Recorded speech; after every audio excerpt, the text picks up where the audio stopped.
চাচি চাচি চাচি, আমরা শুনতে কি করবো? আমরা প্রথমে যাই ওই গরুর গোস্ত এর মধ্যে ঢালিয়ে দিয়ে তার এই 8 চামচ ব্লিচিং পাউডার মাহাই দেব। কি বলছেন চাচি? ব্লিচিং পাউডার খেলে তো মানুষের রোগ ব্যাধি হবে, ওটা তো একটা বিষ।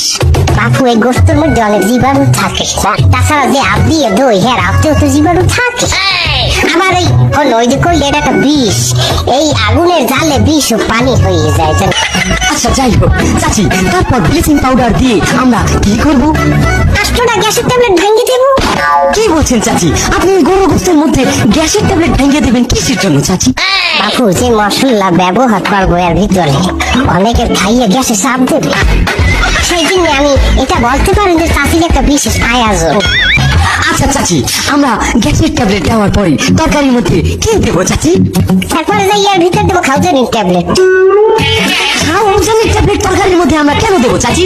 বাপু জাগো এলার্জি আছে, এটা গরু গোস্ত খাইবে আর হ্যাঁ এলার্জি হবে না, হ্যাঁ খাও যাইবে না, এটা হইতেই তার নাম বিশ্লেষণ।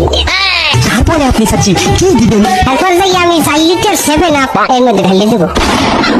উফ, আমার উদ্দেশ্যে কিছু মানুষ ওই গোস্ত খাইয়ে হজম হয় না, যাইয়ে দোকানে যাইয়া 2 লিটার 3 লিটার 7 আপ কিনিয়া এই টাকাগুলার হই দেয় আর কি, কয়বার দেয়। অত টাকা কেন খরচ করবো বাপু, এই জিনিস 7 আপ 100 টাকার মধ্যে ঢেলে দেবো, টাকাগুলো বাঁচছে।